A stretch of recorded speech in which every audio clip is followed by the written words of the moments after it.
Hey guys, it's Krista from Hilltop in the Valley blog and YouTube channel. Today I wanted to talk to you a little bit about our homestead and specifically about homesteading when you have special diets in your household.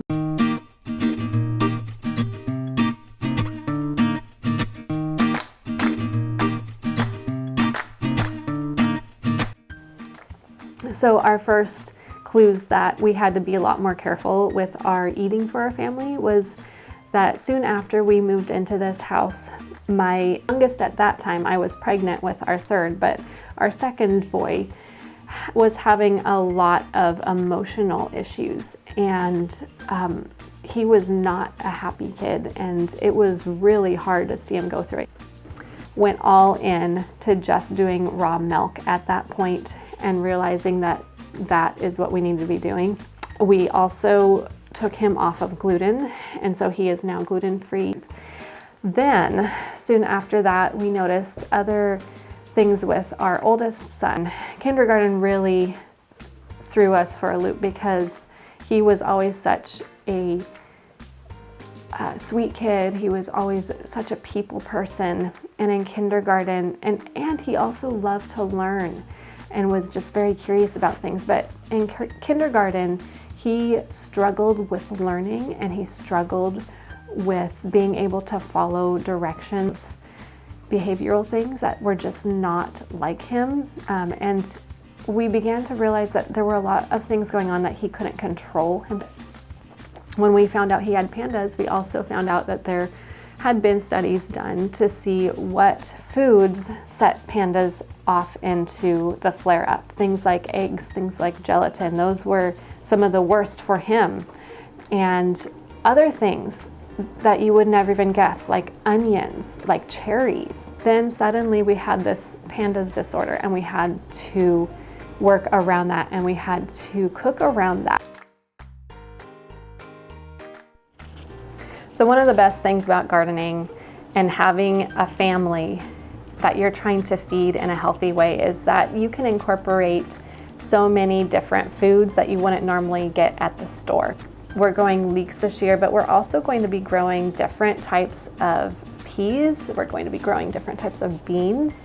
And some of them are things that the kids would not be exposed to normally because you can't purchase them at the store. And a lot of the time, you can't even purchase them at places like a farmer's market. They're just so completely different. I realized that the garden is a great thing to have because you can know what you're making. But the garden is also a great thing to have because you can be in control of choosing what foods you can eat that you wouldn't normally be able to purchase at the store. What we recommend is, if you are trying to homestead for your family's health, is to try different things. Don't just get into growing the same vegetables in your vegetable garden, but try different things because it's so good. Especially I think of my child who is seriously a picky eater, and it's really good for him to experience other foods, even if it is just a taste of it. But it's good for him to see it and for him to put his hands into the soil to be able to know that he helped to grow this. We're growing a lot of berries. I also want him to be able to enjoy other fruits in the summertime, and so we have raspberries now. We have a lot of blueberry. We are growing a lot of leeks now because he can't tolerate the onions without having flare-ups. If you haven't yet, check out the video where I was home with our 4 children while my husband was working away. You have options. Now, my oldest son with the autoimmune disorder, he can't have chicken eggs, but we've been able to do duck eggs. And because of that, we recently got our own ducks, which is a really exciting thing for the kids and for me. I never knew that duck eggs had a lot more nutrition than chicken eggs. They have a different nutritional makeup to them. And so it's really cool to just have these other options that you would never even consider. I know some people incorporate maybe hunting into their homestead. We've done that before. My husband is a big hunter, and he likes to go out and hunt elk or deer. And that has also been good, just to bring in different flavors and different foods that are high in nutrition content. Now, when we first moved to our farmhouse about 4.5 years ago, I did not know that we would be homesteading in this way. I knew that I wanted to do things like have a little garden. I wanted to learn how to make pies. We actually got to the house with an accidental cow. It wasn't really an accident, but we weren't planning on it, so it was a little bit of an accident. My husband's uncle was also moving. He had a cow that they were raising for beef, and he had offered to give it to us. So the next year we went ahead and got 2 more steers from one of my husband's close friends who has a lot of cattle himself. From then on, we have done cows ever since. There's just so much that grass-fed beef has for our health that you don't get just going to a supermarket and purchasing your beef there. For knowing my son who has an autoimmune disorder, that we really need to be careful what goes into his body. One of the special parts to raising your own meat is that you get all of the meat. You don't have to just get ground beef. You don't have to just get certain steaks, but you get the benefits of the liver, of the heart. And these things are honestly still a little bit scary to me, if I'm honest, that I don't like the thought of eating liver. But I do like the thought of getting the nutrition from it for my family. And so I have been grinding up the liver and I've been mixing that into our ground beef. And you can actually, if you are raising meat, you can ask your butcher to go ahead and just put the organs and grind them up. Obviously you don't want to have like a lot in there, but to put that into your ground meat when you're getting it from the butchers. Make meatballs with the other just plain ground beef and a bunch of spices, and nobody notices that it's in there. It doesn't have enough of a flavor because I don't put a lot of it in. I probably put about a ratio of 1 part liver to 5 parts meat. My last tip for homesteading with special health needs in mind is to make your own products from scratch.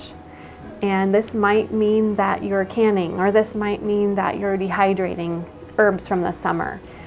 Or this might mean that you're making your own soap. That's always a big question of how do we even preserve with kids? How do we can with kids? How do we have the time to dehydrate things?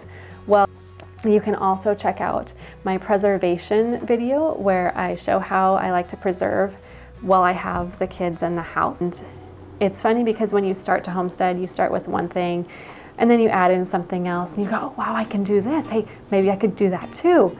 And so you add in a third thing and then it's a fourth, and it just starts snowballing because you realize, wow, this is a little bit easier now that I've done this for a little bit. I've gotten it down, and you see other things that you could do too. If you are trying to keep your family healthy because of certain sensitivities, that means that you don't just have to avoid certain foods, but you also have to avoid certain products that might have things that are a little bit more toxic. And so that's another reason why adding things like making your own soaps, making your own teas, making your own lotions, that sort of thing is a really great idea. And we don't always think of that as a homesteading thing, but oftentimes if you are homesteading, you're going to be growing certain parts of the ingredients that you will need for those as well. And so it's easy to just take that on and go, hey, I've got goat's milk that I can use, and I've got lavender that I'm growing, and I'm just going to get the rest of the ingredients and I'm going to go whip up a batch of soap. And then I don't have to worry about the soap that I've been buying causing my child eczema. There are so many benefits to homesteading for special diets and food sensitivities and trying to keep your family healthy. Whether you're homesteading and it's just a little parcel of land, or it's in your backyard and you've got maybe a few chickens, or maybe it's just your garden. Maybe you have a large-scale homestead. Whatever it is, realize that you have so many more options to providing the health for your family than you would otherwise, and look into those. Thank you for watching. If you have not yet, please subscribe to the channel, and I will talk to you again soon.